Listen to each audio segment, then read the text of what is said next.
Yeah. So, Junior, where did that name come from? It came from my family. My dad and I obviously are the same name. And when I was about 5 or 6, my mom started getting tired of calling our first name. And either the wrong one answered, nobody answered, or we both answered. So she created a nickname as JR. And a couple of years later, the TV show Dallas came out. And JR was the leading person of the character of the TV show. And my family picked up on it at that point. And then as I got through high school and towards the end of high school, beginning into college, my friends all morphed it into Junior. We were watching Smokey and the Bandit, and Jackie Gleason's son in the movie was called Junior. It's like, Junior, get in the car. And from And there, they picked up on it, and it just went from there. and you've taken it all the way through life. So this thing that essentially your mother created, and then your friends adopted, and even now, all these years later that you're doing shows all over Western Ohio at the very least. There's this sense of creativity that I think flourishes from really taking our child self and like giving them, a stage. What are your thoughts about that? Do you feel that way?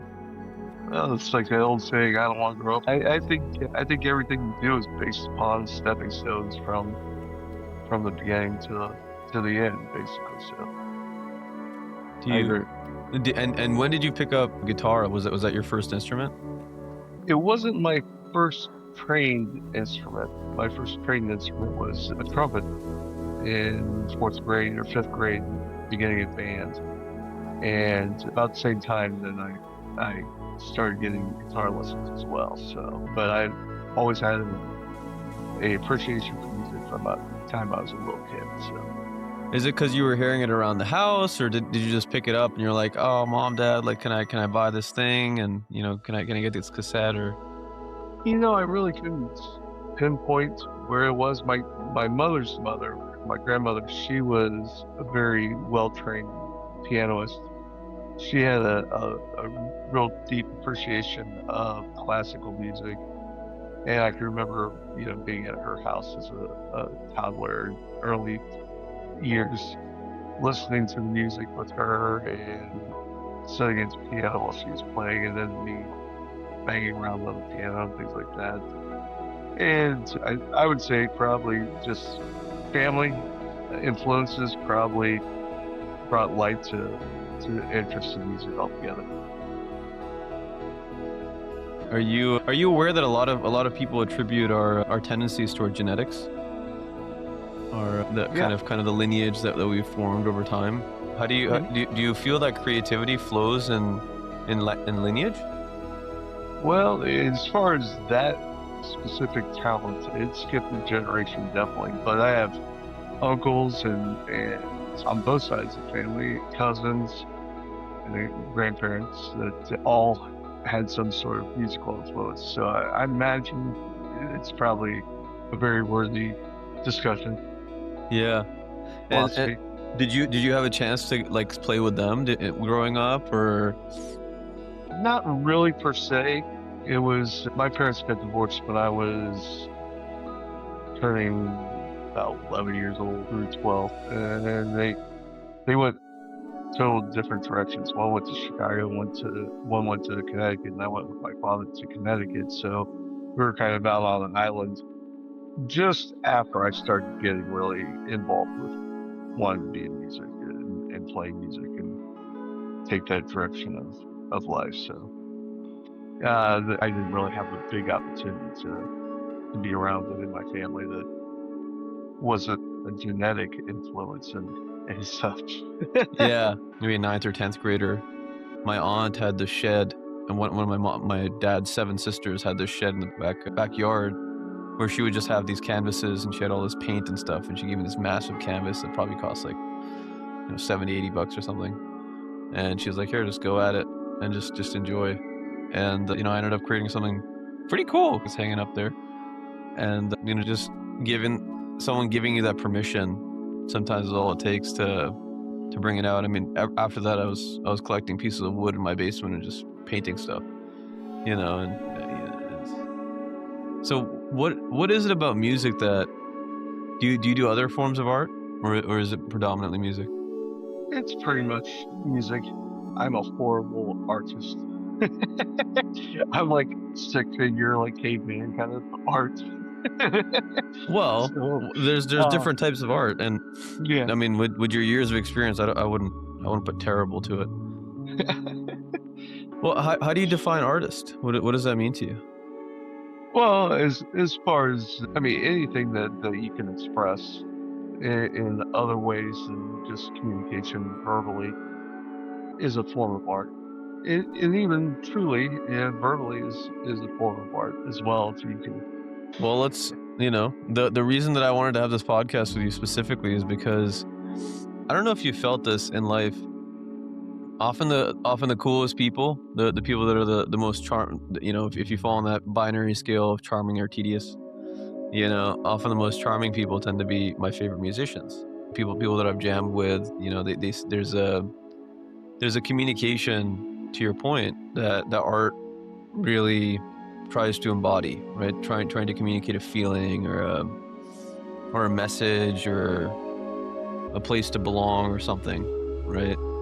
And for some reason, the verbal and the kind of the subconscious, just body language communication of some of the people that I've seen in my life, I was like, this man is someone that I'd like to spend some time with, just because of your curiosity. I remember I showed you, my album, and you actually listened to it, and you actually, gave me some feedback that very few people. I mean, you probably know this better than I do. Very few people are curious in that capacity, and it makes a big difference to find those folks. Is that something that you've observed in your life, or how do you feel about that? relate to that. It's music to me is just another language altogether. And I think it's more universal than anything else, and not to be cliche about it, but it really, you don't know what's going to attract somebody to other forms of music or other pieces or such, but given the chance, a lot of people end up appreciating something that they might not even communicate with you about. One of the things I enjoy doing a lot is social media.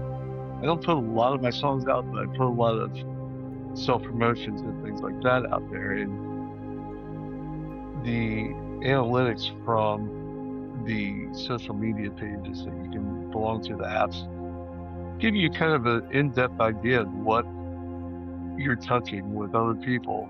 It's kind of fascinating. I enjoy seeing like names that I haven't seen in years all of a sudden pop up and start following things that I'm doing, or somebody shows up out of the blue at a show that I haven't seen in, a year and a half or something like that. That connection from what's going on. I made some of my best friends in music, whether it's being one-sided and having somebody appreciate it, or getting a chance to sit down with somebody and collaborate, play around, jam, record something, make something happen, perform in front of people, or whatever it might be. A good friend of mine just had a Super Bowl party. It was about 6 of us, 7 of us at his house, and we were all musicians. And my one friend brought his son, who's about 15, 16. And there was an electric drum set sitting there. And I went over and I turned it on at one point, and I started just like getting ready to mess around with it. And about 15 seconds later, his son came over, sat down. He never touched drums before. We couldn't get him off that drum set all night long. In fact, my friend's buying him a set of electronic drums this weekend. So, that's going to be something that's very memorable to him for the rest of his life. And that moment in time where it like clicked for him. So I definitely can agree. I think there's some special moments, just like everything, that music can present to people, bring them closer, and really have a relationship out of just a musical experience. And so, how do you find new music, Gary? How do you keep yourself inspired? Well, yeah, I've used mainly the Apple Music app. And there's a couple of different ways I go about it, but I get a lot of introductions to different music through that app. And sometimes I'll just go to a category and have Apple just randomly play songs out of it. And they'll be like, ooh, what was that? That was cool.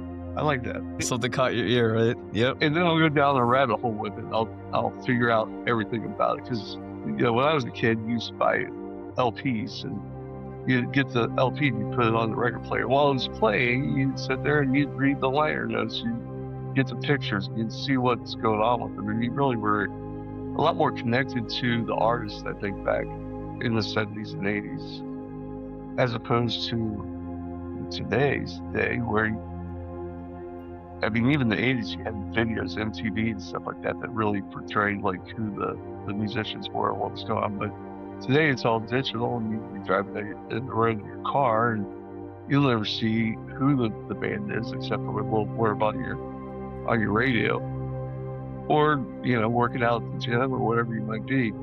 So, but when I find something that catches my ear when I'm going through just like a general classification of categories, I'm like, all right, I saved that. Now let me go to the album. Let me go to the artist. Let me see what else they got, because it doesn't cost anything. It's a monthly subscription. If I find somebody I like that I haven't heard, I'll download everything they've got on the app, and then I'll just start putting that in play. And a lot of times I'll add it to my show, like as the music before the introduction of the show, or in between on the breaks or something like that. I'll put one of the songs that I really liked a lot that I hadn't heard before because it's something fresh, put it in there, and it starts catching up for other people too. Lovely. So you actually literally have a system to go through, dig through, but it's informed by, and there's something I keep noticing with the times and how they're changing. Humanity's, we're facing this odd situation where we get a lot of satisfaction from caring about things, right? We like to genuinely be passionate about something, to genuinely care about someone or a moment or something, right?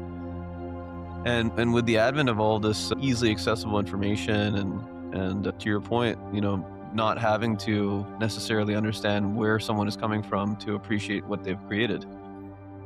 I worry that though we'll come across a lot of great music, we won't necessarily appreciate any single piece as much as we could have in the past by virtue of that. So it starts becoming this kind of collage, rather than a deep dive into individuals. I think for the vast majority of people, I think very few people are deep diving into artists, right? I think you have some valid points there. The opportunity, though, I think is even greater if you take the interest in it, because back in the time frame where I was talking about earlier, you got to see, or you got to listen to what somebody else wanted you to hear, and the artist really only got to be in that point if somebody else believed in them and wanted them to be in that point. Now, you and I, we can go get some software, sit in our house, bring our buddies in if we want, or just do it all ourselves, and record what's going on in our brain. We don't need an AI guy. We don't need a record company. We can go on to Spotify or somewhere, load our stuff up. While it might not make us $1 million off the bat, it gives us a venue to express ourselves and let somebody else find us. I'll throw something up on YouTube so that they can link it, so they can prove that it's an actual song. It's not just somebody playing around on something. But even if it's real rough, I'll send them something that they can bite into at least to get it there. And I really started doing that because I use a certain platform when I perform on my iPad, and I use it for my set list. And if I'm feeling a little uncertain about the song or something, I might click on it and have it scroll through the words and the chords as I'm going through it. So if I get lost or I start to stumble, I can catch visual where I'm back at it. So for a few of my songs, I've loaded those up into that platform as well, so that I can just include them. I don't have to go from one point to another on my tablet. It's just right there, and I don't have to forget about it. It's kind of cool. I've got some people that are following it and watching it, and it's making some noise for somebody. So that's another way of that expression. So I like it. But yeah, I think there's a lot of people, to go back to what you're asking me directly. There's a lot of people that just fly 10,000 feet over everything, and they get one thing and then they get nothing. My 10-year-old son does it all the time. He's into all this YouTube videos, and he'll go in my car and we'll be driving the street, and he'll punch in a song that I've never heard from an artist that's not what I would consider mainstream artist, but he's watched them on Facebook or somewhere like that. And he's got the songs already set up, and every once in a while I'm like, that's kind of a cool song. Genres are different, but the beats and the sounds all make sense. So The genres are different, so the beats and the sounds still make sense. Elaborate on that. That's an interesting one. well, I mean, my appreciation, it goes from Beethoven, Bach to some of the newest music out there, but I pigeonhole myself into one or two genres, the classic rock there and some of the country stuff. I'm not a big fan of the new country because it just seems like recycled 80s pop rock kind of stuff to me. But I have a pretty large spectrum of appreciation for music, but it's stuff that he'll put on the radio for us. Probably doesn't fit into exactly what I would sit back and relax to and turn on and cruise down the interstate on or something like that. But it's cool. It's just another form of way of introducing me to something else that's a different perspective. And the new sounds, right? Like there's so many. There's like an infinite variety of different sounds and different ways to do them. My buddy and I, we make music every Sunday, and we have this little music chat that I'm gonna include you in if you have a Discord. I'd love to get some music from you.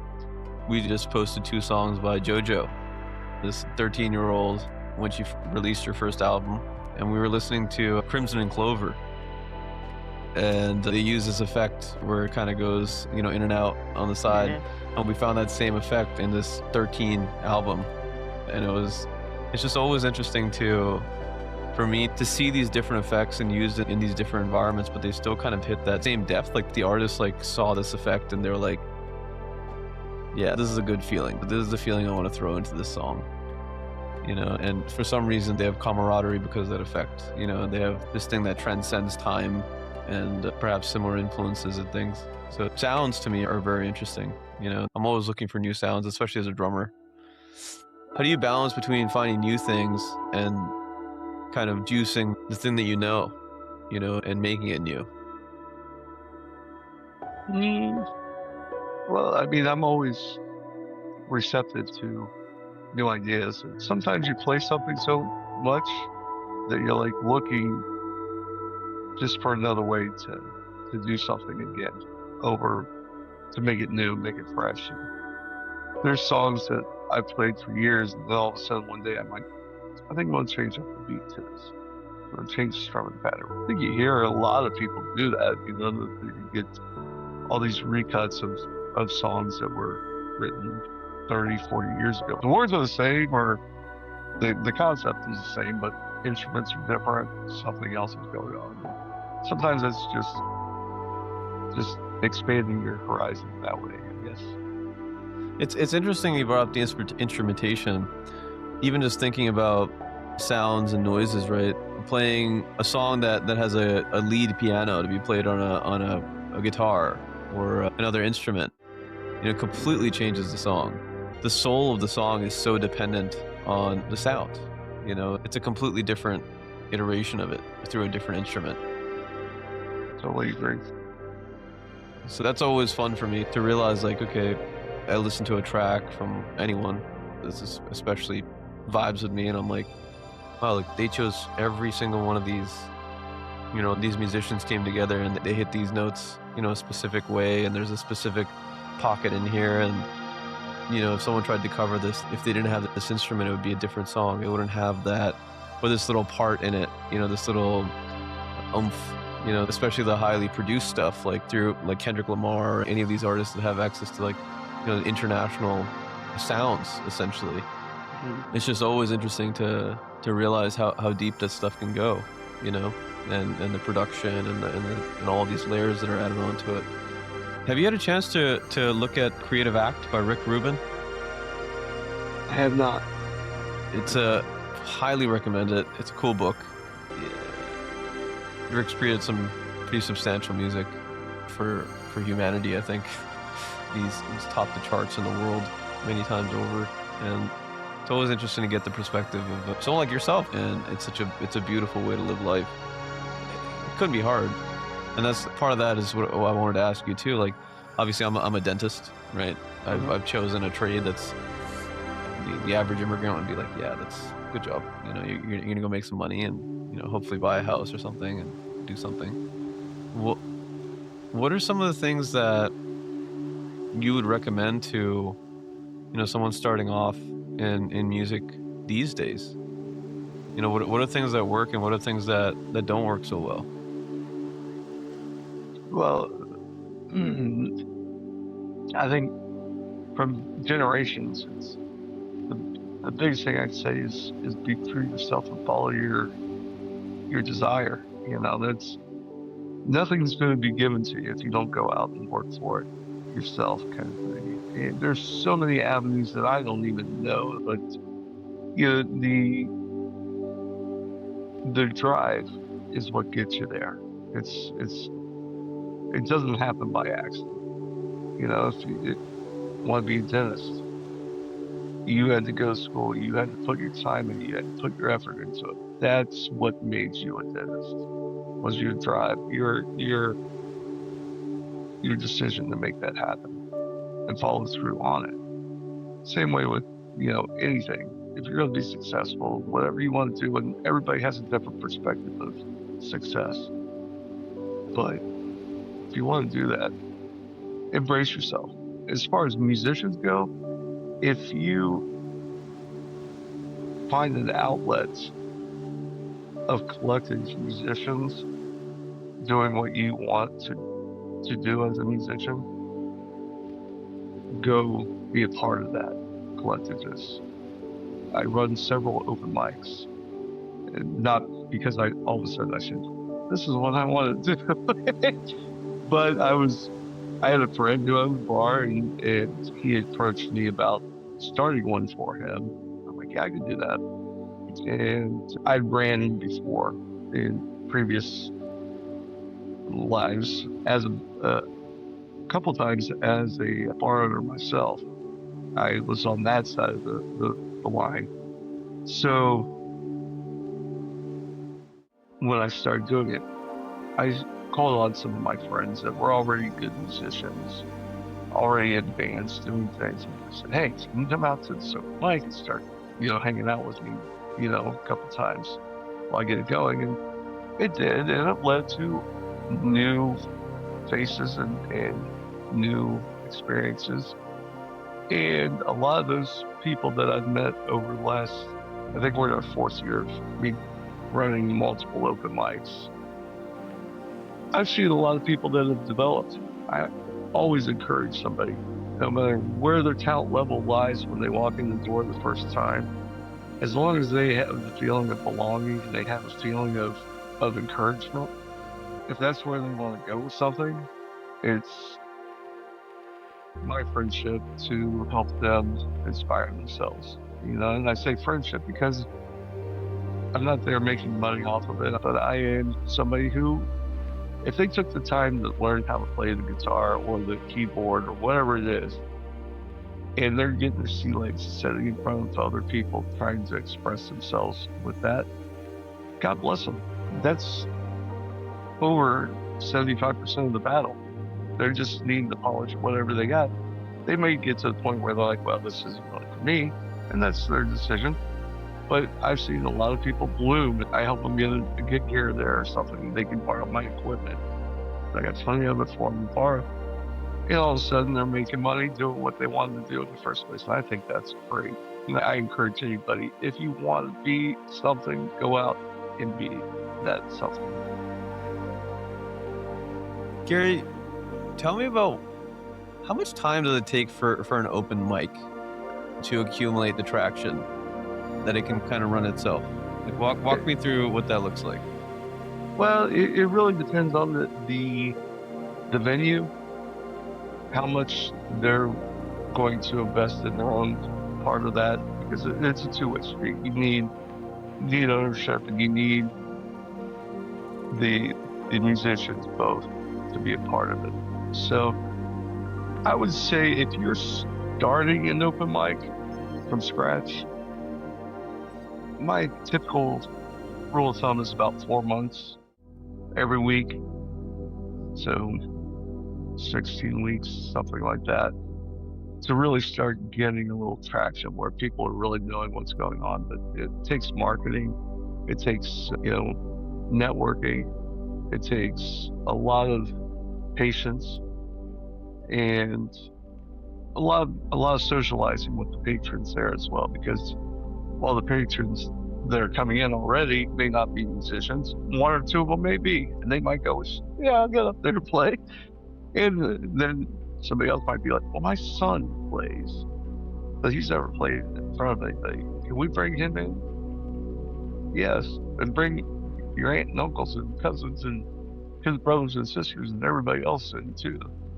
And then it starts making sense. And word gets out. And that's the biggest thing, is getting that word out, making it happen. So you got the consistency of 4 months, right? You choose a day every week, or 1 or 2 days. What would you recommend? Only 1 day per venue, and you do research every time I start one, like within like 10, 15 miles, how many other venues are doing the same thing at the same time on the same day of the week. Obviously, we're all human and we all are creatures of habit. So if we find something that we fit into, it's hard for us to break that habit. But if you strategize on that, you figure out, okay, well, everybody's going out on Tuesday nights for this, but nobody's doing it on Wednesday night. Go for Wednesday up front and see what works, path of least resistance, as they say. And then you also talked about this beautiful concept that I believe artists have a hard time with, which is understanding that the bar needs to be involved, that the venue needs to be involved with the marketing of it, and with actually catering to that experience and actually giving it the light that it needs. Mm-hmm. Tell me about your experience owning bars. What was that like? There were some great days, and there were some not so great days. That old saying about the greatest 2 days of a boat owner's life is the day he buys the boat and the day he sells it. It's kind of like that. I think everybody that buys a bar originally thinks it's like gonna happen overnight, and all your buddies are gonna show up, and it's gonna be like having a party in your basement every weekend, and you're gonna be the mayor of the town, and it's just gonna be cheers. I invested into their business, but none of the three of the guys were business oriented type people. And so I bought one of the guys out, and the other two became my partners. And I not intentionally took on the role as the business partner. And so it finally got to the point where, because I hadn't planned on being a bar owner, my life had changed personally a couple degrees, and I'm like, I think it's just time to get out of this. But the problem is, it's like music, if you're in the music, there might be times in your life where you step away from music because the rest of the noise going on around you is more predominant than what your music passion is. But sooner or later, the ocean dies down, the seas get flat, and all of a sudden you're like, I'm gonna go pick up my drumsticks and go play a little bit. and then it comes back like instantaneously. Same thing with being an owner of a business, like you. And about a year and a half, 2 years after I got out of that business, I started going, man, I don't want to work for somebody else again. I don't want to go back and be my own boss. And I was laying in bed about 4 o'clock in the morning and going through different ads on the internet and came across a bar that was for sale, and it, it was kind of vague, but I was like, as far as the description was, like, man, I gotta figure this out. I gotta figure out what this is. It's like 4 o'clock in the morning. I couldn't sleep. I sent off a request for some information on that. Didn't hear back from the realtor for like 2 weeks. All of a sudden, I get a call from this realtor, and I'm in the middle of work, not paying attention to anything else but what I was supposed to be doing. And the person called and said, "Yeah, you inquired about a business I have for sale, realtor, and blah blah blah." And I'm like, "Oh, yeah. What about?" And next thing you know, I was shopping the bar, and next thing I knew, I was sitting down with the owners, and we were writing it up. It was Christmas time. We had a piece of a refrigeration that was going bad. We needed something right away. And my cousin, who had joined me as a minor partner in that bar, found another bar that was going out of business and had a bunch of equipment, but they hadn't closed yet. And I get a call about 8 o'clock at night one night. He says, "What do you think about buying another bar?" I'm like, "We have one." He's like, "No, another one." And I'm like, "Oh, I don't know. Let's talk about it." The next thing I know, we're buying that bar. So at one point, I had 2 bars active at the same time. And then we sold the first one of the partnership from me and him, and for a nice profit. So those 2 bars I bought and then sold my portions of, or well, the second one I sold the total thing. I sold back my partnership to my partners for a profit. So I started looking at the businesses not as long term, but what can I do to turn the businesses around, to take them from a flat or a losing position to a revitalizing them and raising revenues and growing the business that way, and then having something profitable to sell to somebody else. And that's kind of how I maintained for a while. And COVID hit, and that kind of changed everything. And coming out of COVID, 2022, I had already had a couple of pretty devastating kind of things happen within about 12 months, and I just said, my goal was at 52 to retire. That's what I'm doing. I didn't think that by retiring I would be working as much as I do now. But I thought I'd have a lot more money now than I do. But, yeah, music is not exactly a very resourceful revenue stream unless you really push it hard, or you get really a great break and you move on to something bigger and better. So, would you be interested in running another bar? Every once in a while I get a call from somebody. I had in this last year, I had 2 opportunities, and I looked at both of them. It would have included somebody else being a part of it, because I'm not in the same place I was 4 or 5 years ago.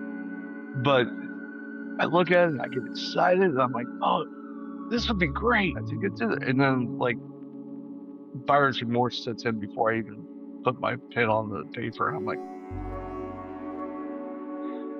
nope, not gonna do it. It's a lot of work.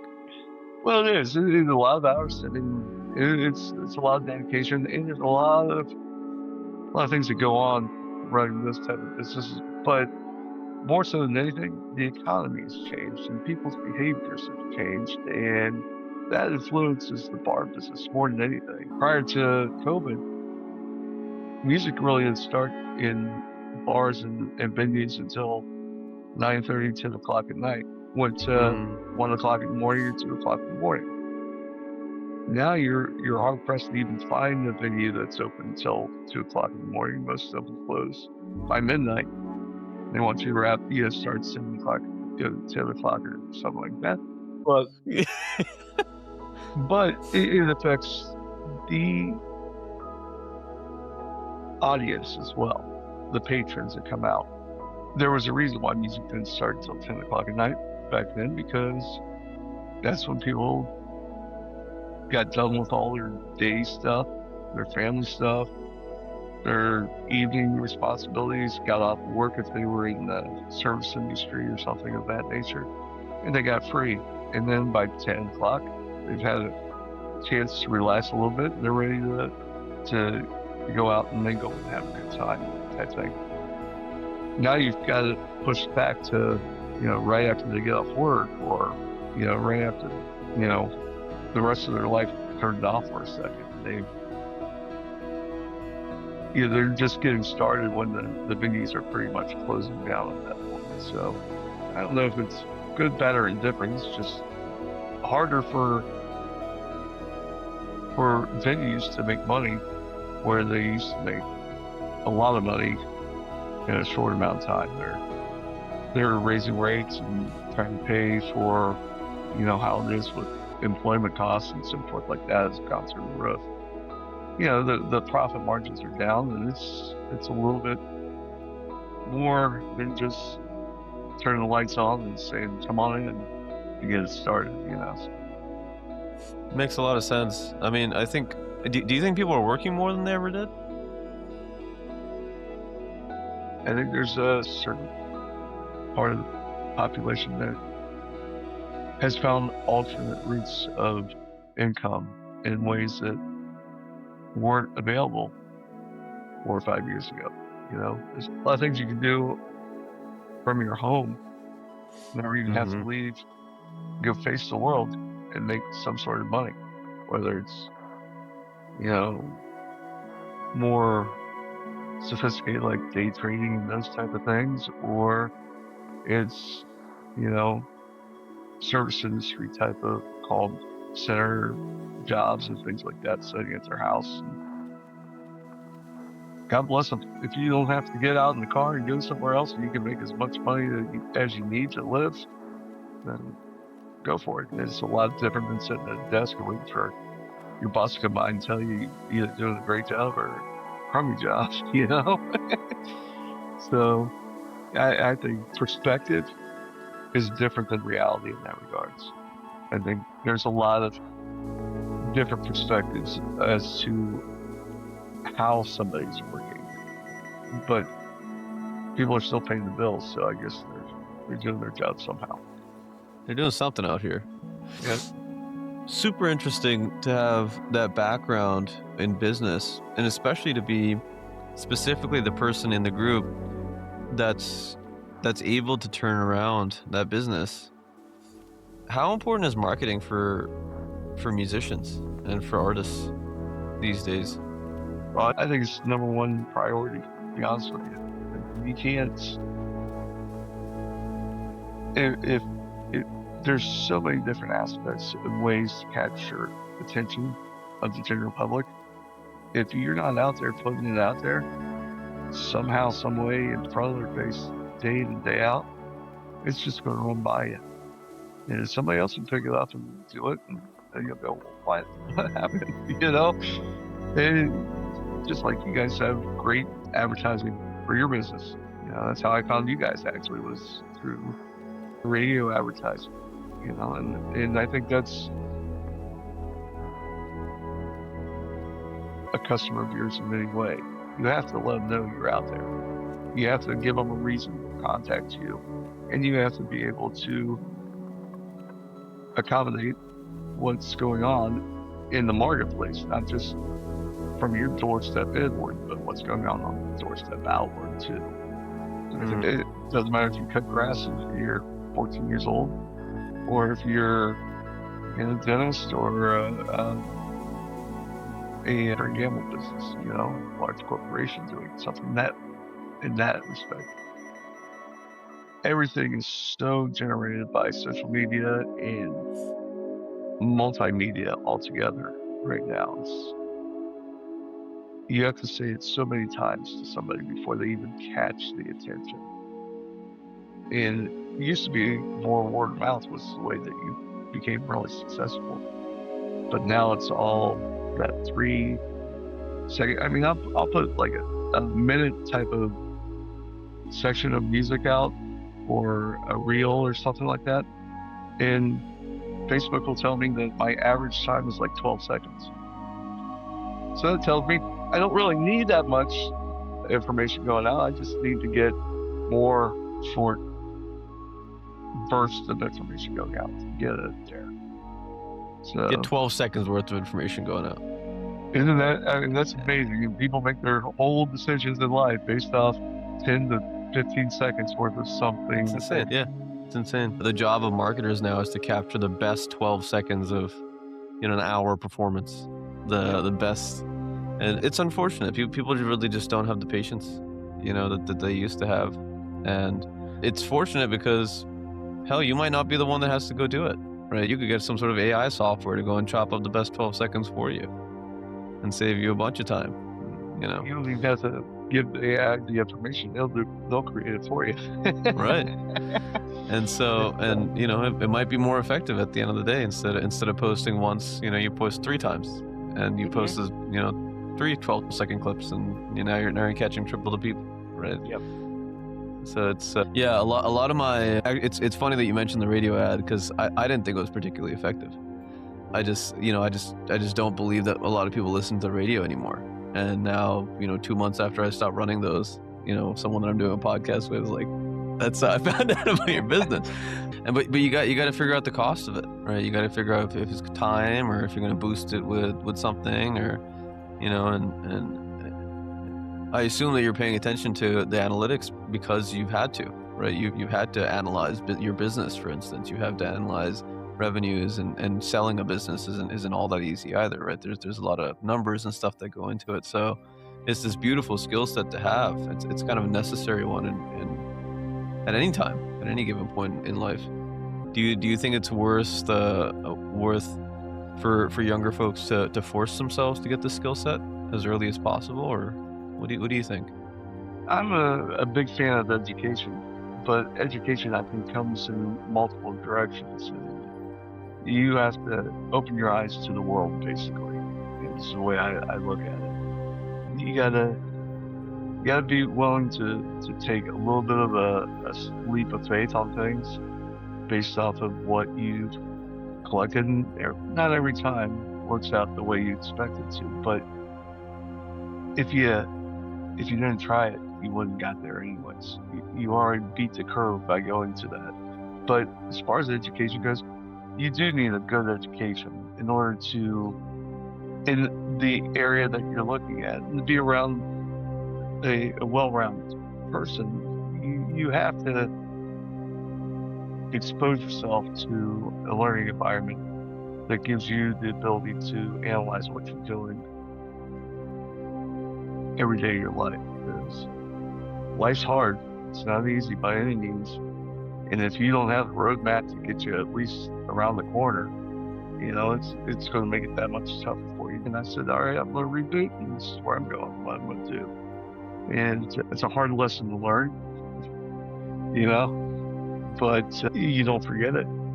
I would have rather learned it studying at one of my economics classes or law classes or business math classes in college than to learn it by the way of old hard knocks. But sometimes you have to, man. I mean, frankly speaking, I think for me, it's always been that.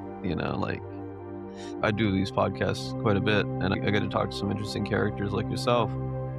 And every time I hear the vast majority of them, it was the hard knocks that taught them. It was absolutely that.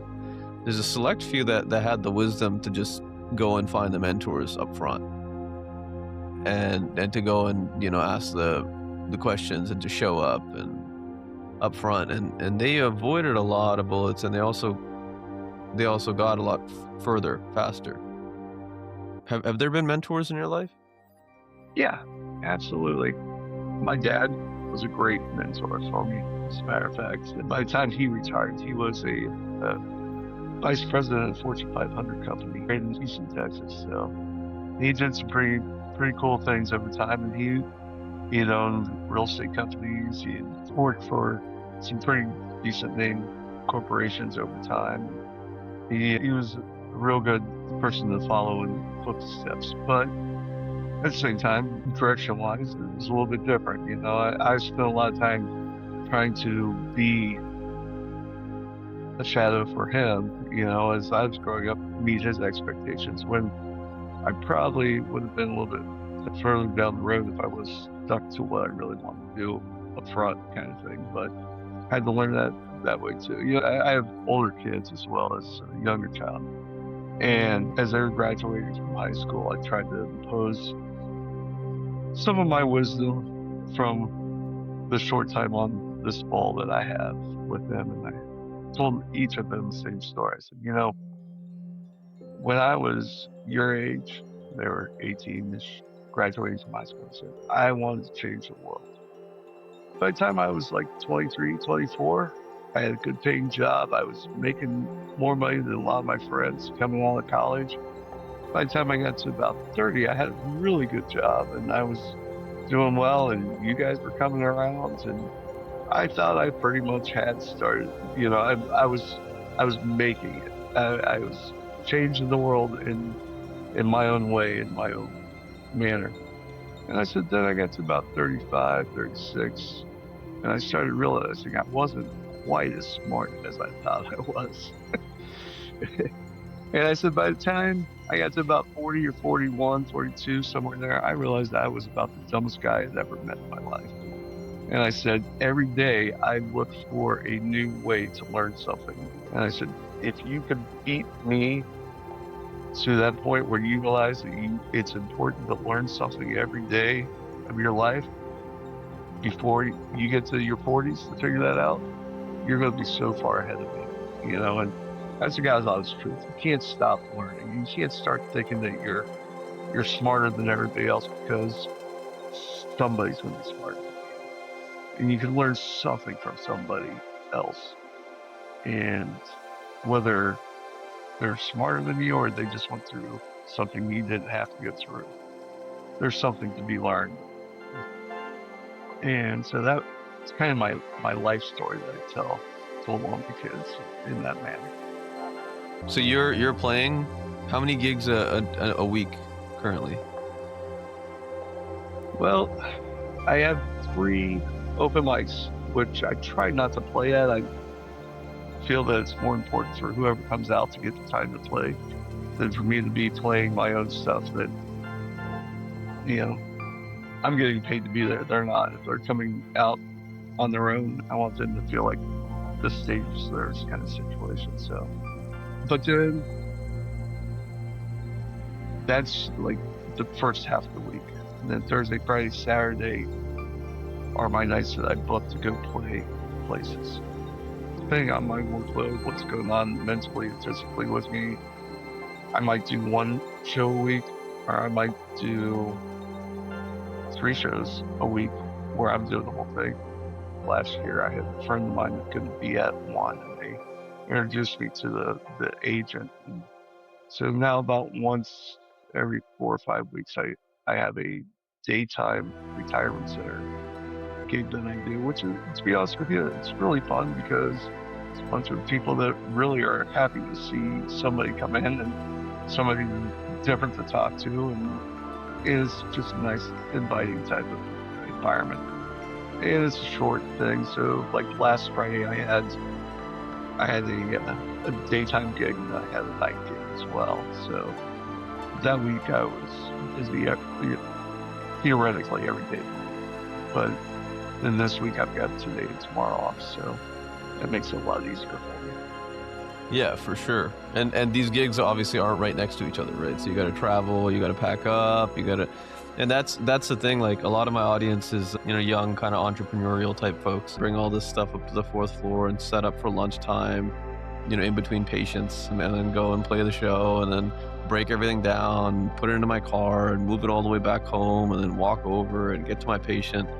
And it was a lot and then on the weekends to practice, during lunchtime to get my professor to show up to play the piano and the singer and the guitarist and stuff. And there's a lot of it's really hard. It's hard work, and it's really most of the time fairly underappreciated. People give you props for sure, but it never gets the resources that I feel like it deserves, because you're making an environment for people. Like when there's live music somewhere, you're changing how the environment feels. You give some different stimulus.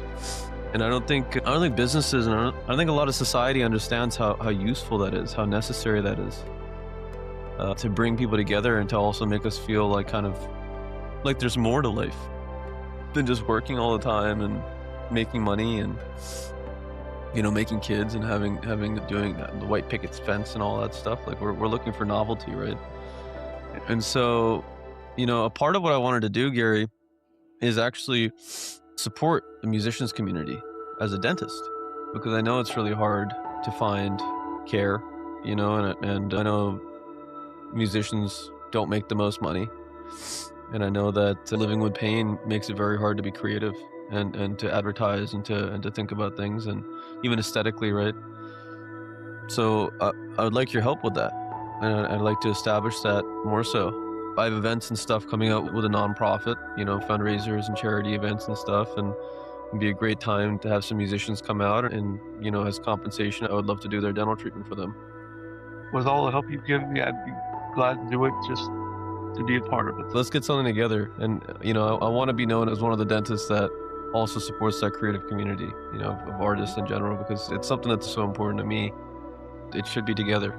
It brings people together, and it's an important thing. This podcast opens up the doors to other musicians in the area. If they'd like to do podcasts, if you know people, send them over, and I'll put out the content and I'll edit it and everything, and hopefully it'll create this movement of trying to get business owners and musicians together and try to create more events that'll bring the community together.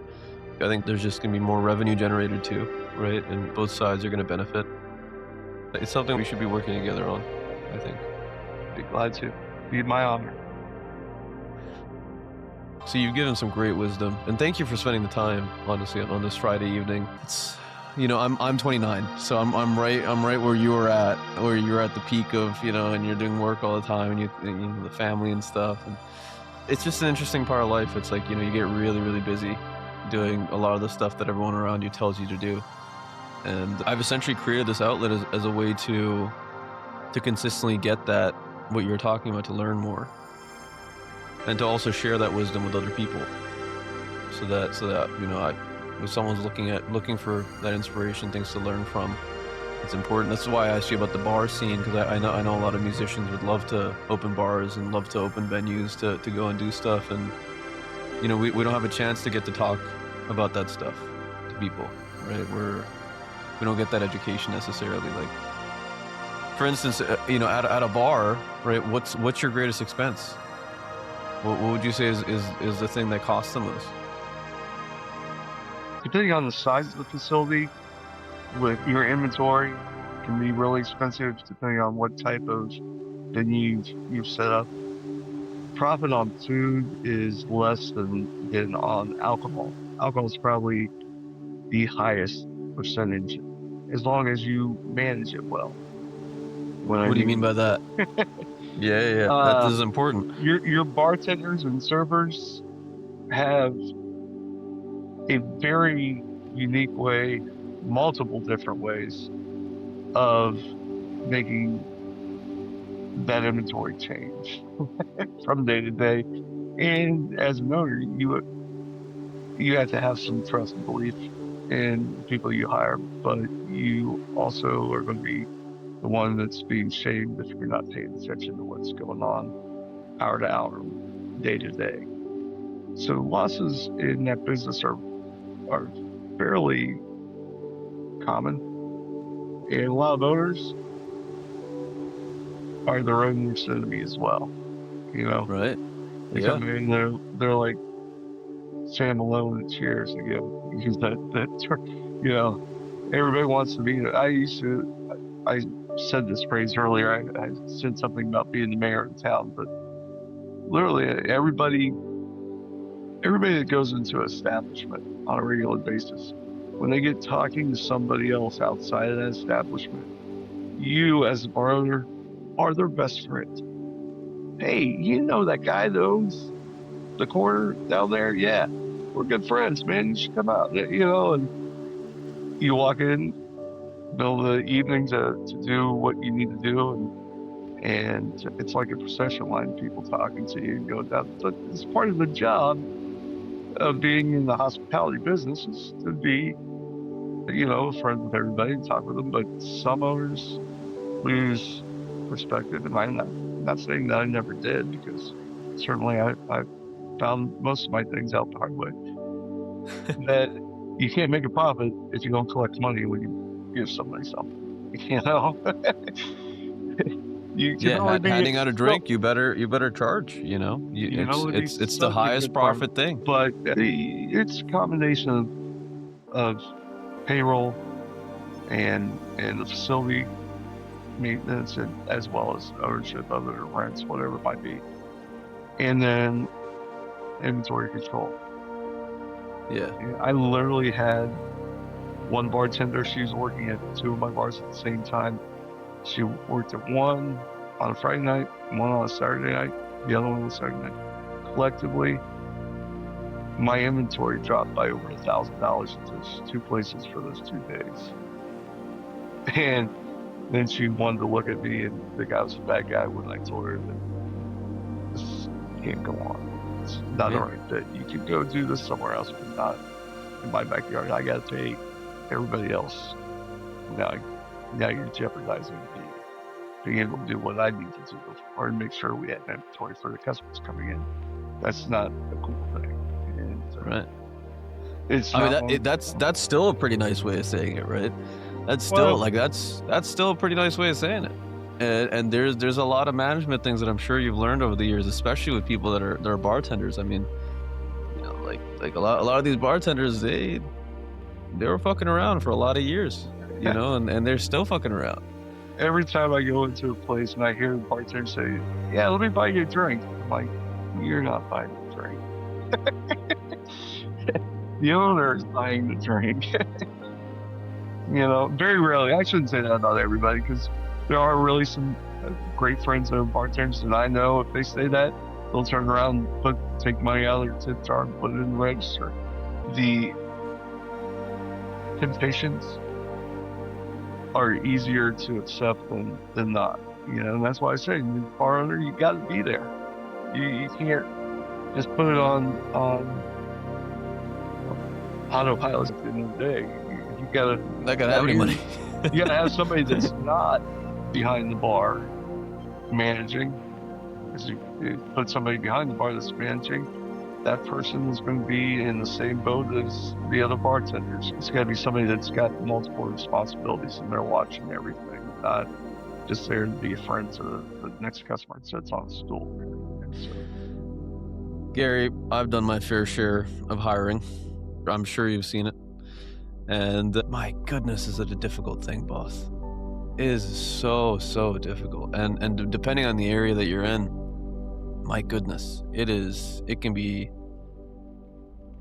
one of the greatest burdens emotionally and financially that business owners and anyone that puts together a group of human beings that's trying to make some sort of money goes through on a given in their lifetime. Really, I genuinely believe it. I mean, it's not for the faint of heart. You got to have hard conversations almost daily, almost sometimes hourly, and then monitor. If you're being a terrible human being, or if you're just saying the things that need to be said.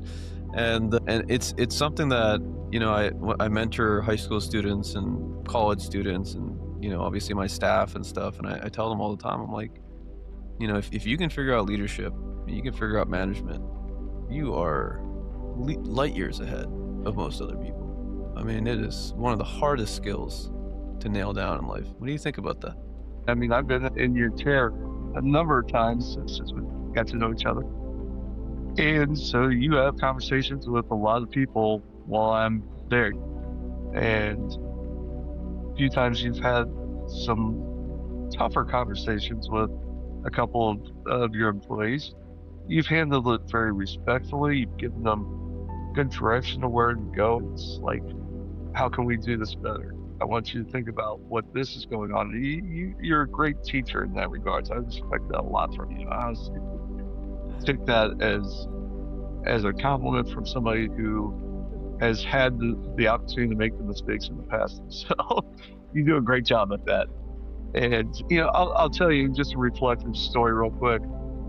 Back in COVID, I had sold everything except for one bar at that point, and I knew the day was coming when they were going to shut down all the bars. I just didn't know when it was going to be.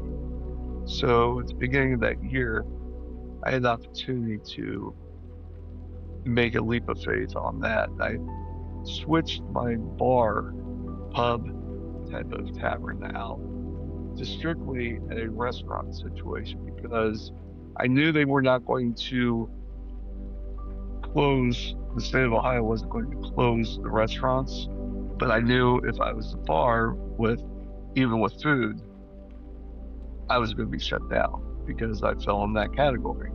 So I took a leap of faith about 2 weeks before they closed down all the bars, and it changed my remaining place to a restaurant. It's actually called 2 years, as a matter of fact. No And, way. yeah. And I made it pizza, wings, and subs.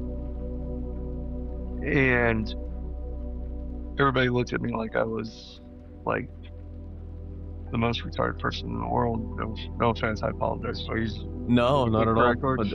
You are allowed to swear on this show. I got no problem, boss. I got no problem. And there were a ton of rumors that went around at why I did what I did, but I was looking at a way to be able to preserve income and keep things going for no matter how long it was going to take, because there was real uncertainty about what was going to happen at that point. But the Sunday, the governor of Ohio enacted the shutdown for all the bars and everything. They temporarily shut down the restaurants as well for a minute, and I didn't know how long that was going to take. I had to call every one of my employees that afternoon, about 4 o'clock in the afternoon, and let them know that there was no job the next day for them to come into, and we were shut down. And that was probably the hardest day of my professional life I ever had in my career of doing anything, because I knew how important it was for everybody else. And a few weeks went by, and the smoke was starting to clear out a little bit, and I had a lot of friends that were in the bar, hospitality, restaurant industry that no longer had any income coming in. And most of those people don't live off their paychecks. They live off the tips that come in the night that they're there, And so I set up a thing in the community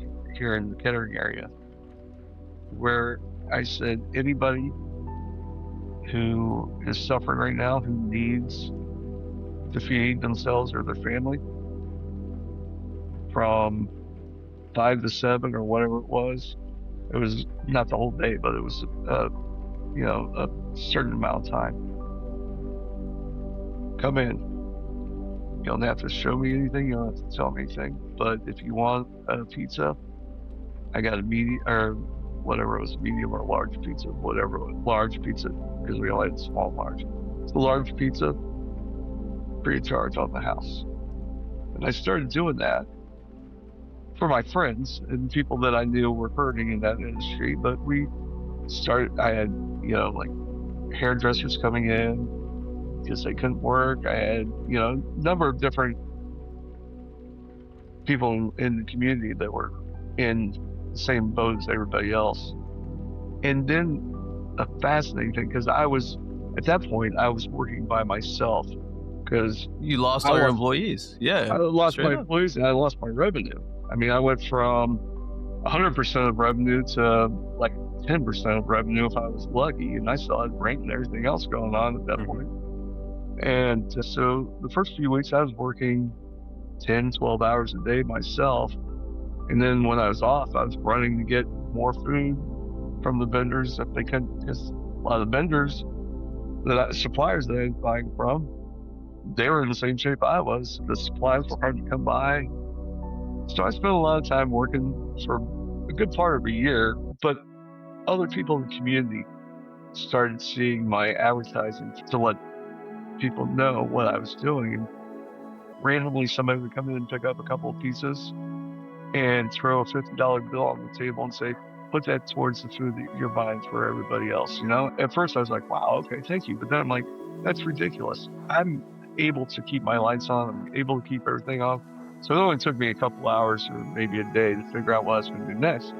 Every time I got to a certain dollar amount of sales or contributions from somebody else, I would call one of my employees up and I'd say, hey, come in tonight from 4 o'clock to 9 o'clock. I got your pay for you tonight. You'll get cash tonight and you can take a pizza home to your family and have money to put in your car tomorrow, whatever it might be.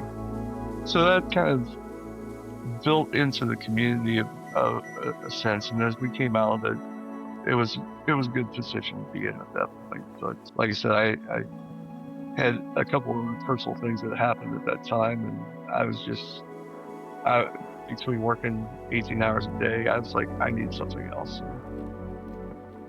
The path took a few turns, and here I am. So thank you for telling me that. It's all of the studying that I've done on money and wealth so far, it indicates that one of the pillars of it is philanthropy, and it's why I try to do these free clinics and the stuff I was talking about with the musicians. It's life has a strange way of giving you what you give away. yes. Thank you so much for your time, and let's talk a little bit more. If you're free, maybe Sunday morning or something. Maybe we can discuss how to put together that program for the musicians, and just even the people if anyone's dealing with pain or anything, that they can come in. I could yank a tooth pretty easily, probably absolutely free. Maybe I'll set up a little thing in the lobby or something where if they want to bring their instrument in or whatever, they can play a little show, and we'll put it on Frank and Dental's social media and get them some views and stuff. And I think it'd be a lot of fun. That sounds great. I'm always glad to help out. You've done so much. Well, let's do it for everyone. Yes. Let's be part of it with you. How's that? Lovely. I'd love to do it. And at the very least, we can do some marketing for these musicians, and get them places, get them venues, and get the local people to start understanding it's an important thing. It's a necessary thing in humanity. You have a great community where you're at too, where your business is located, and there's a lot of people that are very much associated with each other from person to person. So it's easy to network down in that Franklin area, Springboro area, to get the word out as well. So I think that's a great idea all the way around. I'll invite you to. Are you free Sunday morning? Sunday morning, yes, I am. From maybe noon to or I guess 9 to 10 maybe. Sure. Is that a little early, or is it okay? Yeah. I'll invite you to a Google Meet, and we'll hammer out some details, and we'll see how we can do this. Sounds great. Nice to see you, boss. Very nice seeing you. Thank you for inviting me. Oh, it's my pleasure. It's what gives me joy in life. So thank you again. Oh, and also, just for the audience, where do they find you? On Facebook, you could find me. That's probably a good starting point all the way around. You can find me under Acoustic Junior. That's my tie-in.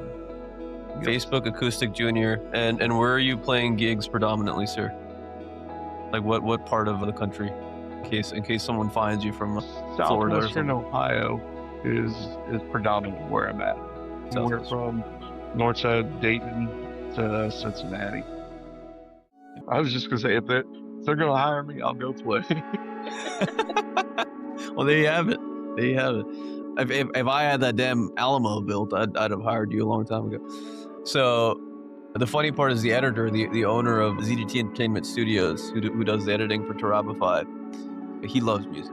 So I hope he gets tickled by this podcast and really does it the justice it needs. Just get it out there.